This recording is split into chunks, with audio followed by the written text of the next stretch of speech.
Well, everybody is losing because this is a disaster for the whole world. But the United States and Israel failed to achieve their objectives of overthrowing the government of Iran or making Iran surrender. So in this sense, Iran is holding its own, and it's showing that it has the capacity to retaliate, to have deterrence. But it's a tragedy for everybody. I don't think it's a game of win and lose. It's just a disaster that is completely unnecessary. Professor, but I'm wondering, with arguably the strongest military and the greatest intelligence, how does a country make such a colossal miscalculation? Well, first of all, it's also got the stupidest president in the world. So this is part of the story. The man's an idiot. He's a fool. He is so full of himself that he listens to nobody else. So you could have the strongest military and the greatest intelligence operation, but if you don't listen to anybody, then you can do the stupidest things imaginable. And Trump is a fool. Netanyahu is the worst war criminal in the world.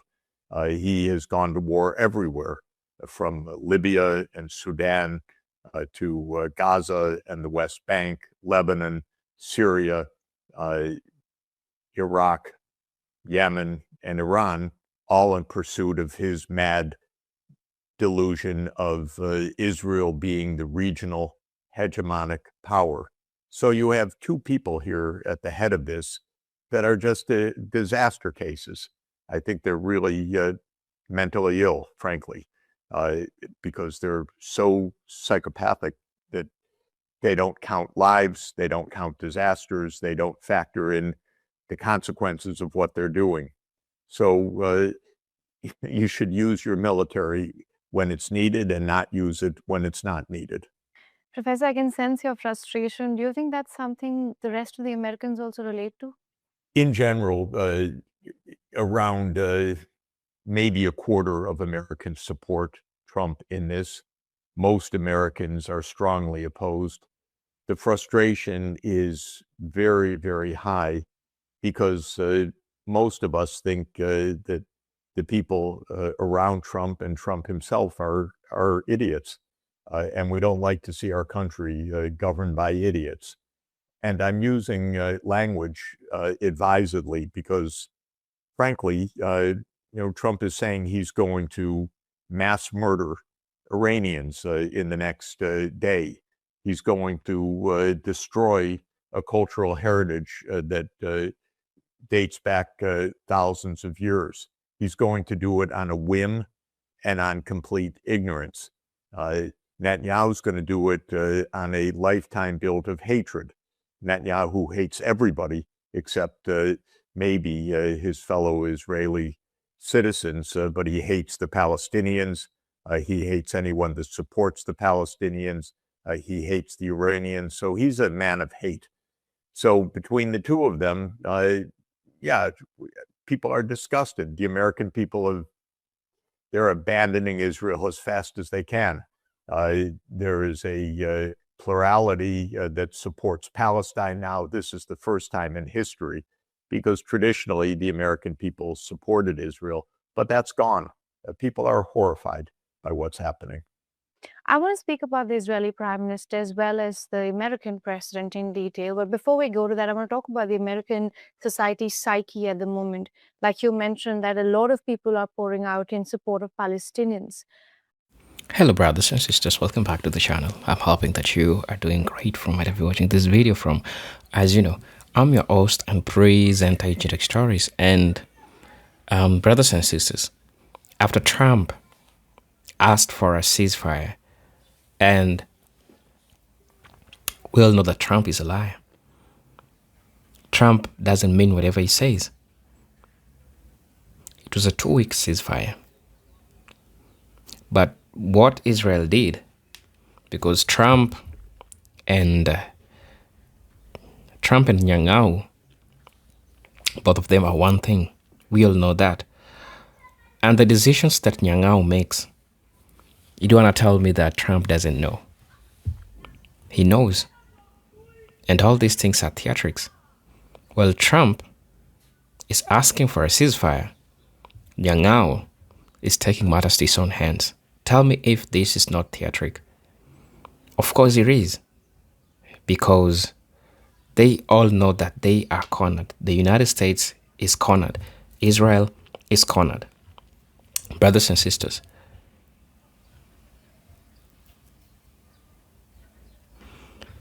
Israel conducted what is called its largest coordinated strike in the current campaign, which hit over 100 targets in just 10 minutes.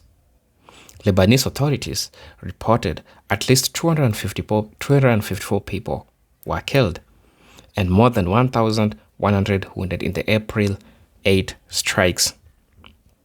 So, there is a ceasefire confusion.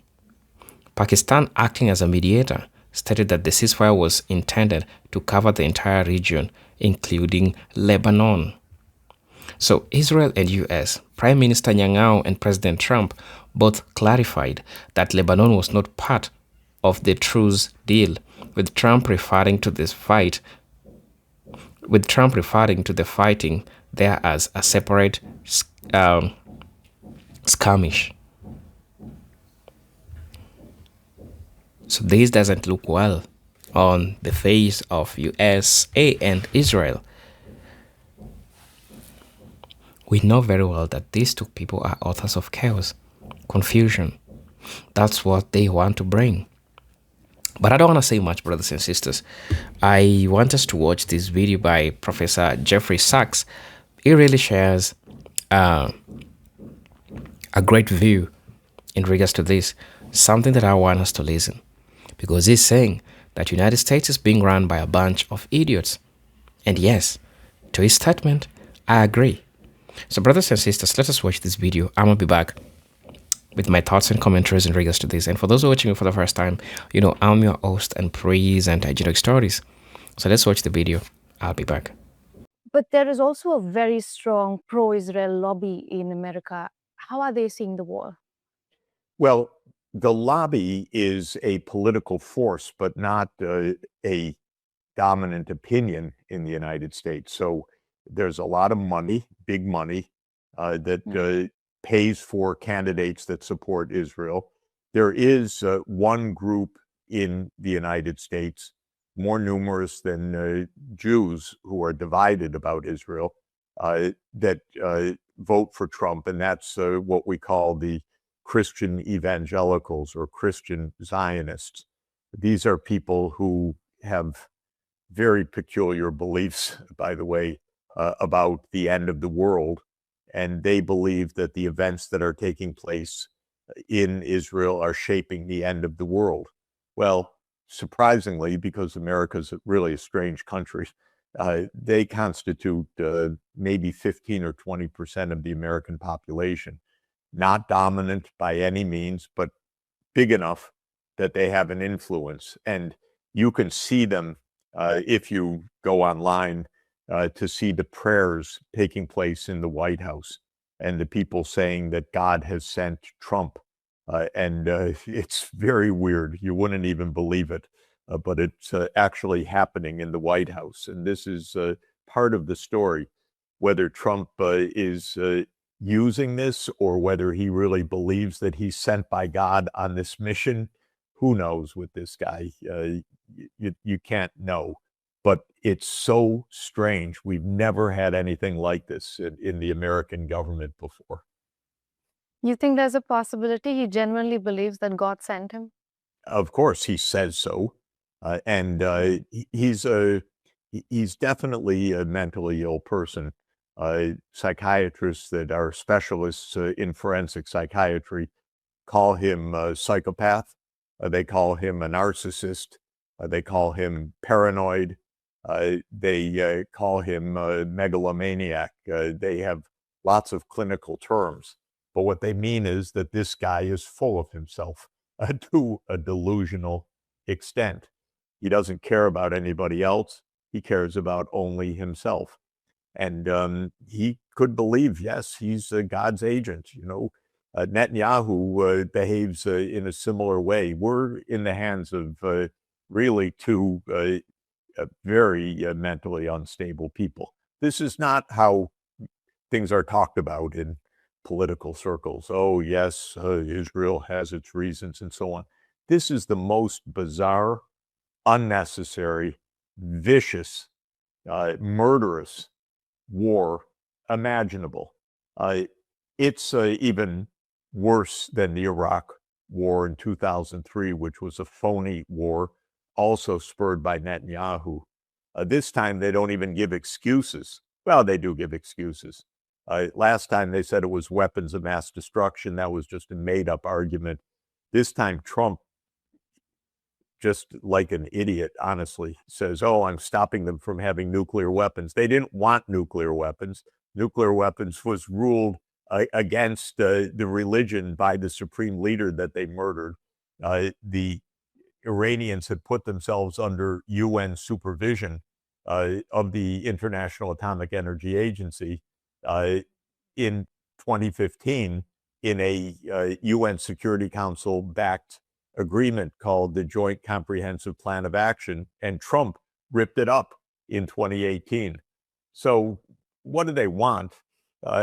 What the U.S. and Israel want is to overthrow the Iranian government and to put in a puppet regime. Well, this is really kind of a mind-boggling idea. Maybe they thought it was easy. Maybe they thought you just kill a few dozen people and it all happens magically. But instead, they push the whole world into a war. Professor, you said that you're choosing your words with advice. I want to ask you, who is advising US president when he says something on the lines of, and I'm quoting rather, there will be nothing like it, open, a word I can't say on air, the straight, you crazy, you'll be living in hell. Yeah. Could I say it, by the way, because it's important that people hear? Please go ahead. I Yeah. don't have the discretion. Yeah. He says, open the straits, you crazy. This is a president of the United States. This is not normal. This is not even a threat. This is a kind of insanity. That's my point. That's the point I've been making for quite a while. This is a clinical issue. We've never had a president of the United States ever in our history, 250 years, speak like Donald Trump wrote yesterday, because he is a sick man. And of course, nobody wants to say it. Just like the emperor with no clothes. Everyone wants to say, oh, Donald's my friend. I don't know, maybe Prime Minister Modi would still say, Donald's my friend. But he's not a friend of anybody. He's not a friend of India. He's not a friend of anybody. This is a sick man.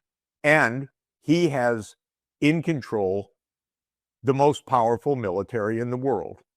And he's going to kill a lot of people tomorrow on his whim. And this is taken as normal. And our newspapers and our Congress stands back just asking, oh, what do you think he will do? How many people will he kill? Will he follow through? Not, how do we stop this madness? Because this is madness.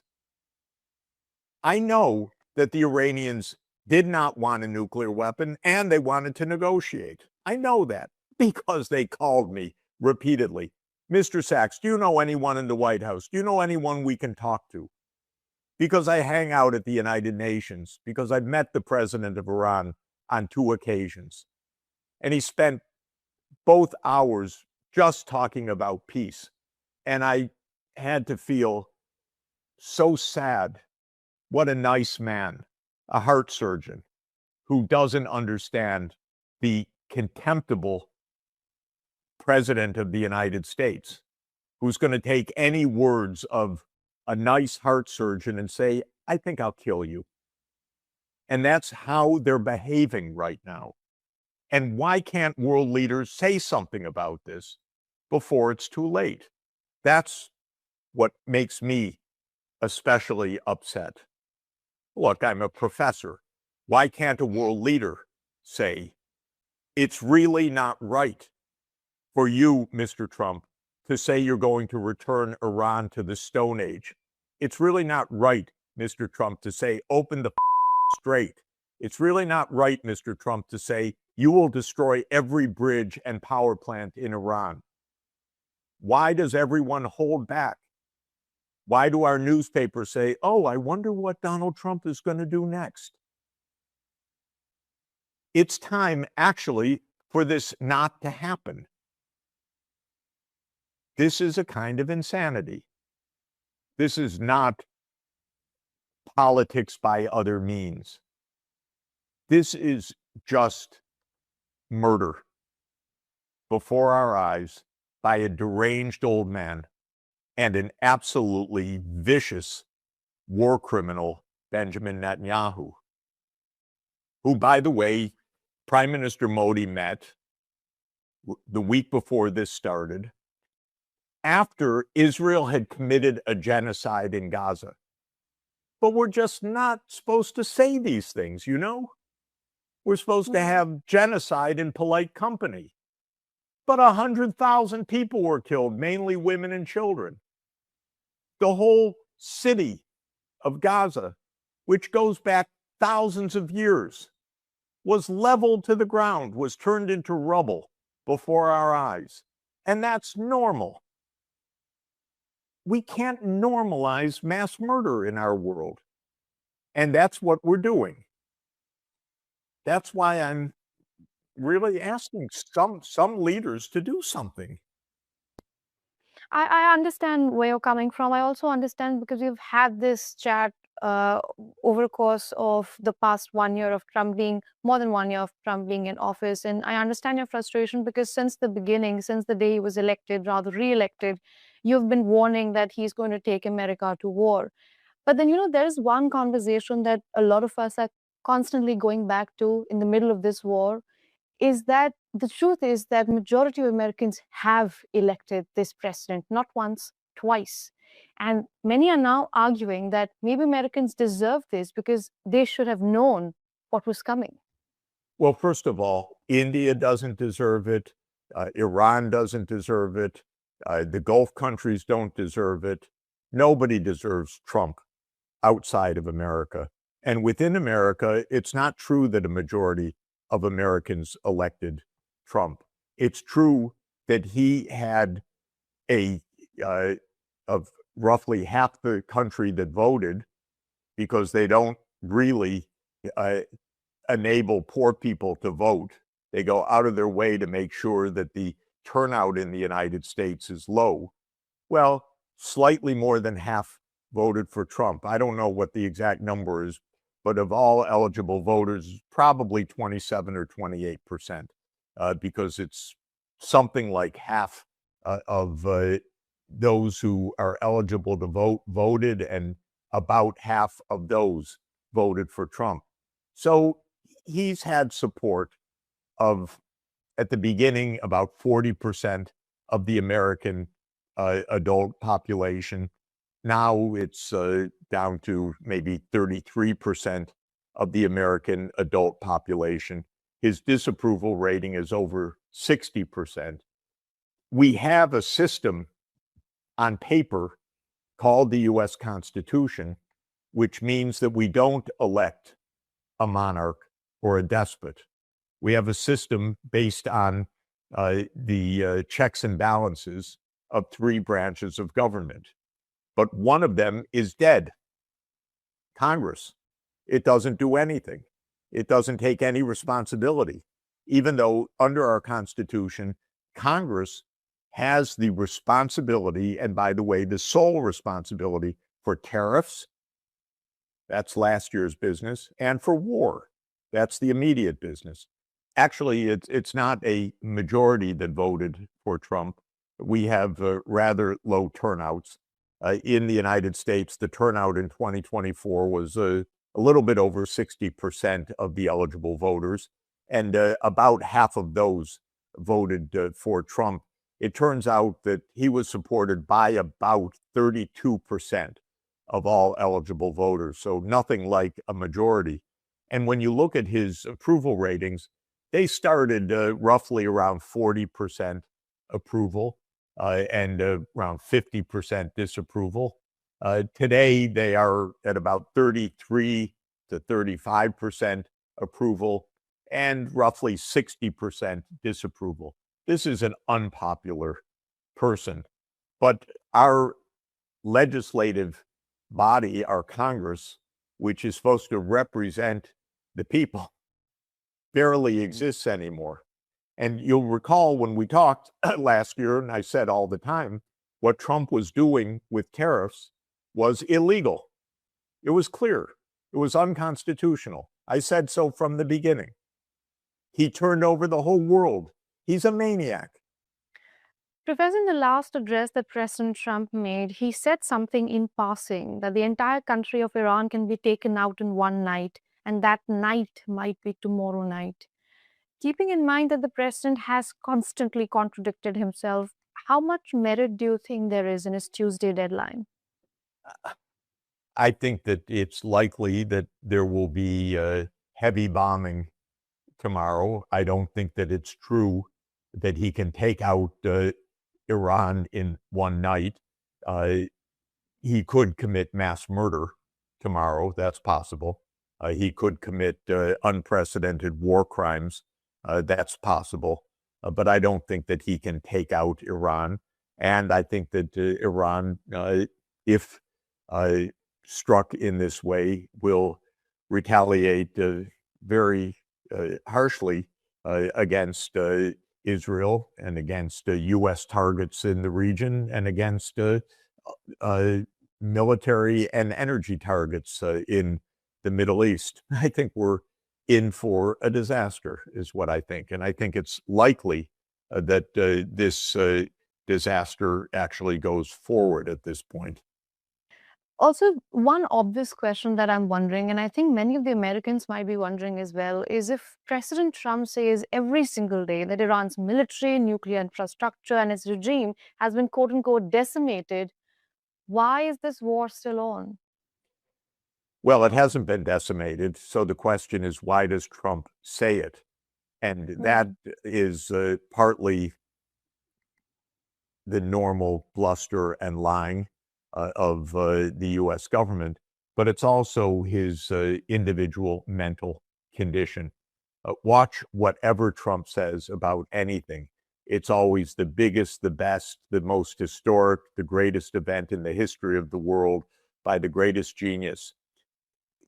People thought that was cute or clever. It's actually a very deep mental infirmity. He is a narcissist and a megalomaniac.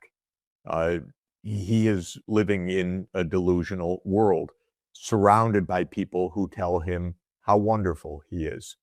At the press conference today, we had a kind of display that I don't recall of abasement by American officials abasing themselves to the president. The CIA director said, "Oh, it's such an honor. It's such a wonderful life honor to serve the greatest president." And Hegseth, who's really a piece of work, a man who should be, I don't even think he could hold a responsible job, period, much less Secretary of War, so-called, also abasing himself with the greatness of the president. And then preachers telling the president that God sent you. This is real. This is happening right now. That's not me saying it. That's really happening. There were preachers yesterday in Easter Day in the White House in prayer saying that God has sent Donald Trump to victory. Wow. I don't know how to react to that because you're right, we've never seen a president like that. And speaking of these men in uniform and otherwise, last time you and I talked, you had said that Israel will try to force the US to go to war with Iran. But this is not just the Prime Minister of Israel's doing, right? There are men in Washington, D.C., who genuinely think in their right minds that Iran is an imminent threat. I don't know if there are more than two, Trump and Hegseth. Of course, there are some of these Christian Zionists who think the world's coming to an end and are delighted by that fact. But in terms of people within the U.S. government, it's surprising. I'm looking, honestly, looking hard. I can't find any report of any name of anybody in the executive branch that has supported this other than Trump and Hegseth. Joe Kent, who was the head of counterintelligence, resigned in protest. Tulsi Gabbard, who was the director of national intelligence, is implicitly against this, both by her testimony and by Trump's statements. Well, we don't quite see eye to eye. A number of generals have been fired in recent days. Again, rather alarming, given that Hegseth is a crude, absolutely unequipped person for any of this, but he's firing generals, and we can only surmise, because we're not told, that the generals are opposing what's happening, and so he's firing them. So honestly, aside from, we have a couple of, well, we have one senator who is the most detestable person next to Trump in Washington, Lindsey Graham. Lindsey Graham. There isn't a war that this guy hasn't supported. He's really, again, I can't use the language I would, Trump's language might be appropriate, but he's the only one really cheerleading. The rest of the Senate is actually quiet. They're murmuring. They're pathetic, by the way, because they have a job to do. They have a constitutional oath, which they don't live up to. But they're not cheerleading. This isn't a case where the Israel lobby is working its magic in the Senate so that senator after senator is saying, we must do this because Iran is such a great threat to the world. It's not that case right now. This is a two-man show, Trump and Hegseth, and you can hardly find another name. I don't know, we have Radcliffe, who abased himself. We have General Kane, who's the chair of the Joint Chiefs of Staff. But the rumors were that Kane warned Trump against the likely failure of this. We don't know, but that's the rumor. Let me ask you this then, Professor. Since we're already in the second month of this war, do you think Washington and Tel Aviv are aligned in their goals in Iran? And if not, does that complicate the off-ramp to end this war? They're aligned.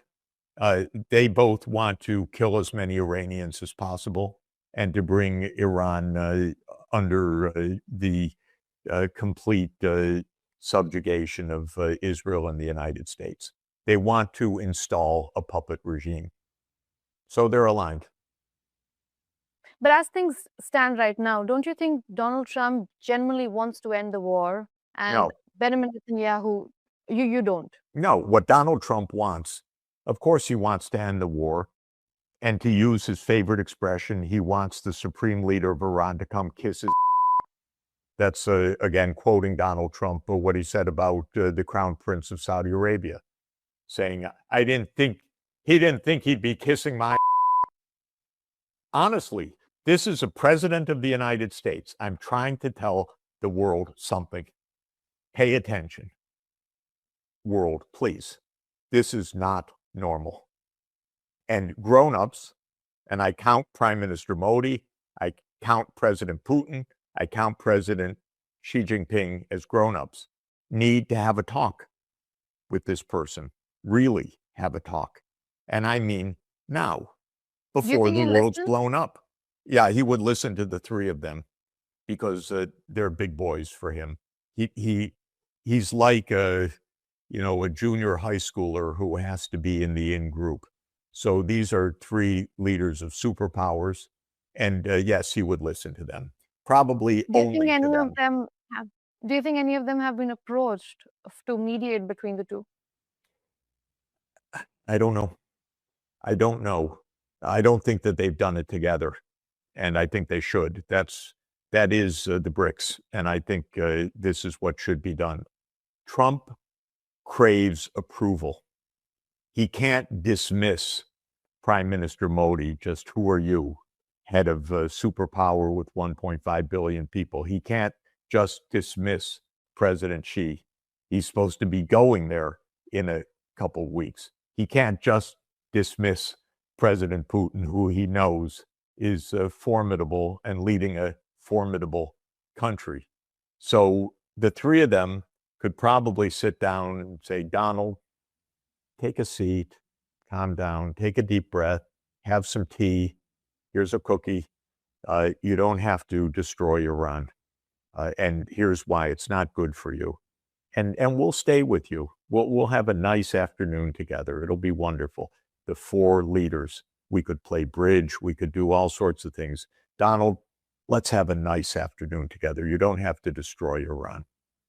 This is what I think is really needed.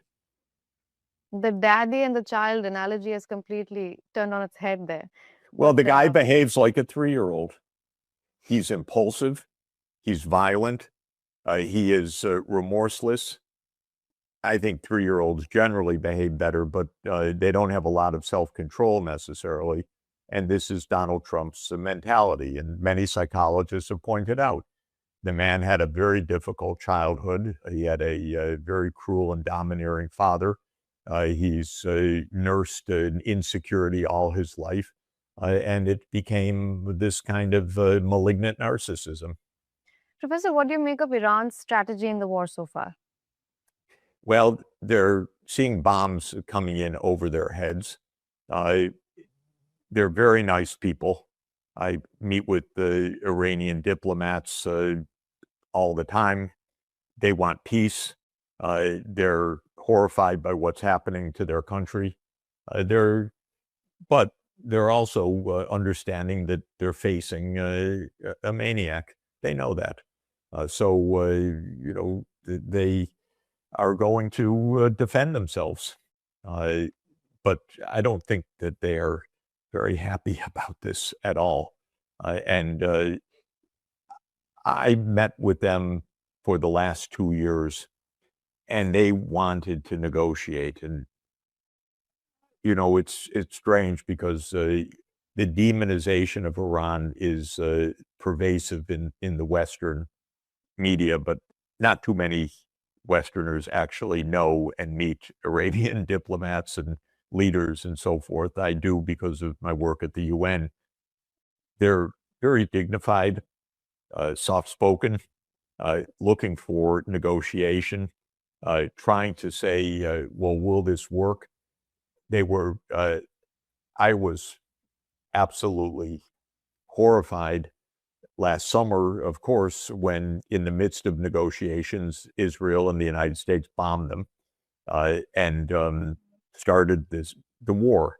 But then they said, okay, we're going to try again. I said, are you kidding? Do you understand how mentally vicious Netanyahu and Trump are? And be careful because, I'm all for diplomacy. I preach it every single day. But I'm not for getting killed in the middle of negotiations by the other side. And this time, of course, was even worse. The presumption is that the reason the supreme leader, Khamenei, and so many government officials were together is that they had made progress in the negotiations. The Omani negotiator had said there's a lot of progress, some significant concessions by the Iranians. We'll meet in Vienna the coming week. And reportedly, they were meeting together to discuss how to proceed on the negotiations. And Mossad, which is a murder machine, said, oh, they're all together. Let's kill them all. And Trump said, yeah, that's a splendid idea. Let's kill them all. And that's why the strike occurred at that moment. Because Iran has already rejected at least 2 US proposals that we know of, at least. Do you think Iran is negotiating from a point of strength? Well, these aren't negotiations. These are demands, unilateral demands by the United States. Surrender. That's all they are. So the U.S. isn't negotiating. What has the U.S. said about Iran's security? What has the U.S. said about its military bases attacking Iran? What has the U.S. said about Israel, the worst rogue nation in the whole world, which dreams of overthrowing Iran and casting plagues on Iran? Nothing.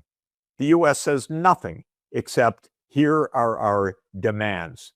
And if you don't meet our demands, we send you back to the Stone Age. That's not negotiations.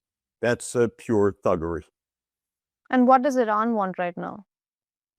Iran wants a peace and not to be attacked again, not to be killed again. And it doesn't quite know how to get that because it's got 2 psychopaths on its trail.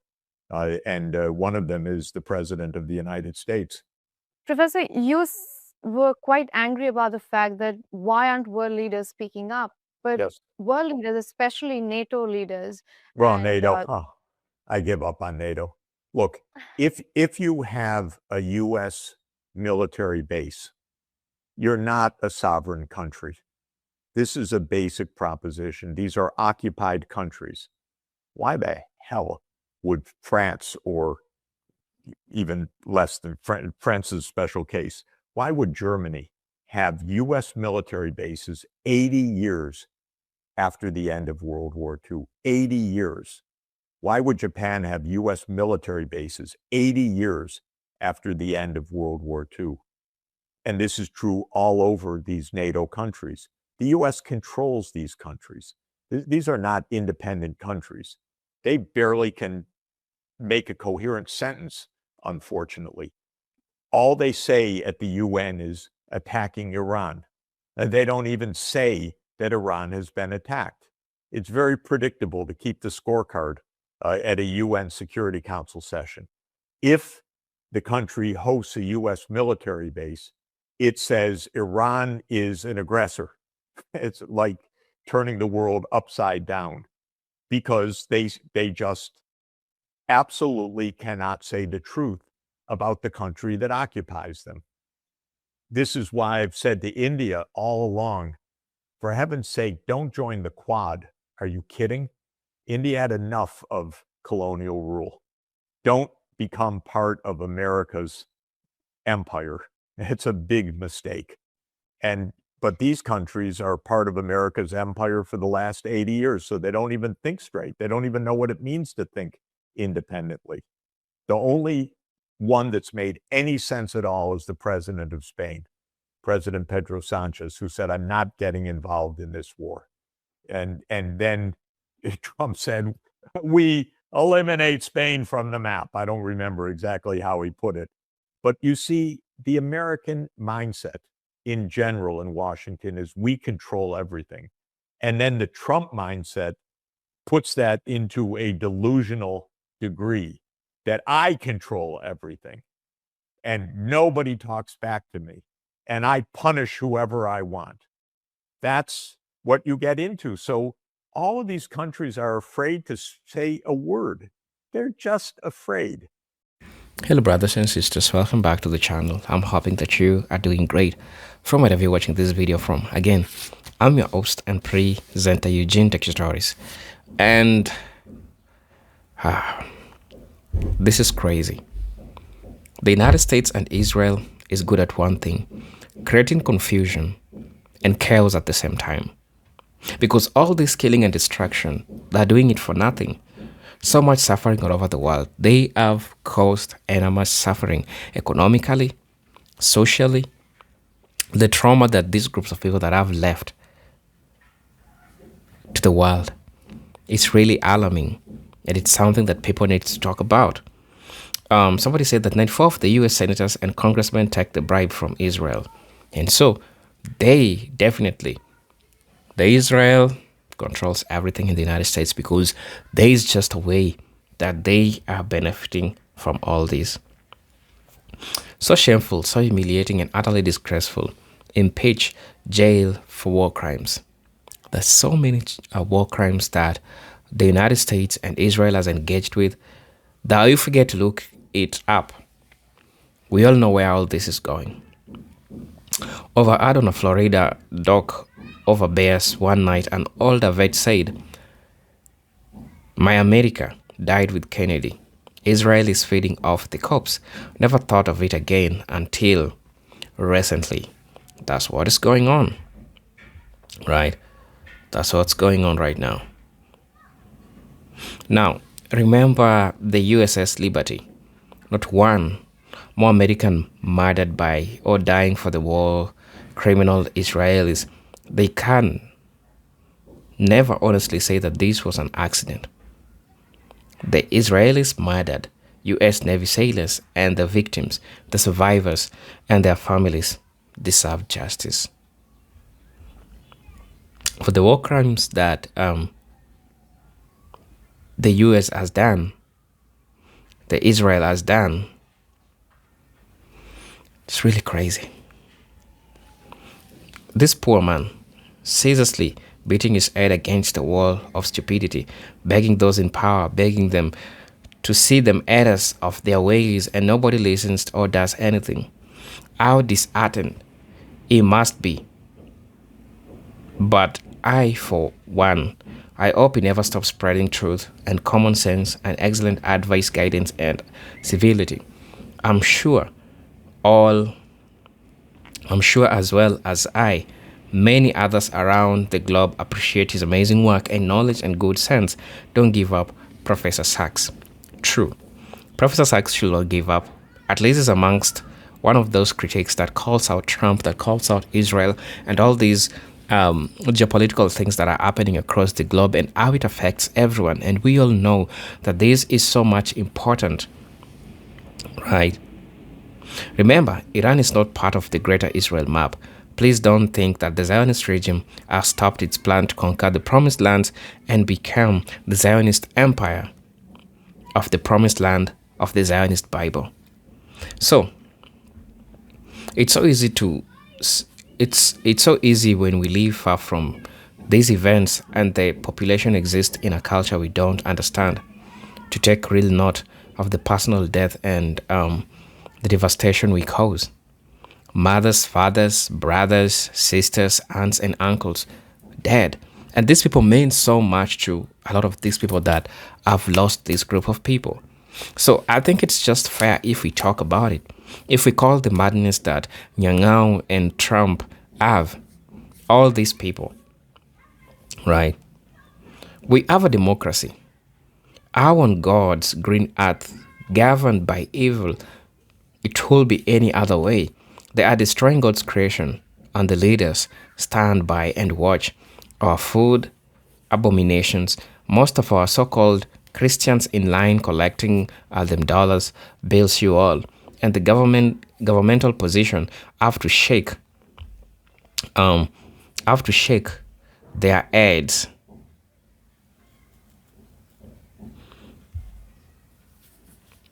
It's crazy. Because all these things, apart from the craziness that you see is going on, it's being driven by greed.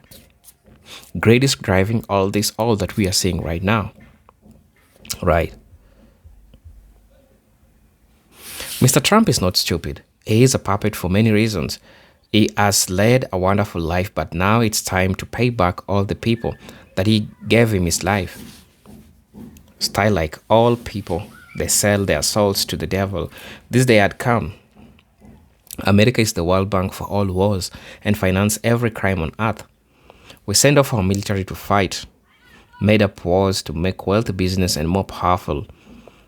And our troops are blood sacrificed to Satan for more power yet.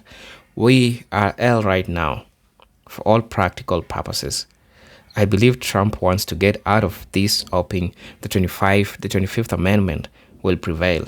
Everybody in government is used till they are no longer effective, then replaced by another. Brothers and sisters, please let me know what you think about this. Right? I want to know your opinion in regards to this. I'm your host and presenter Agent Stories, but until then, let me see you in my next video. Peace, love, and harmony. Salute.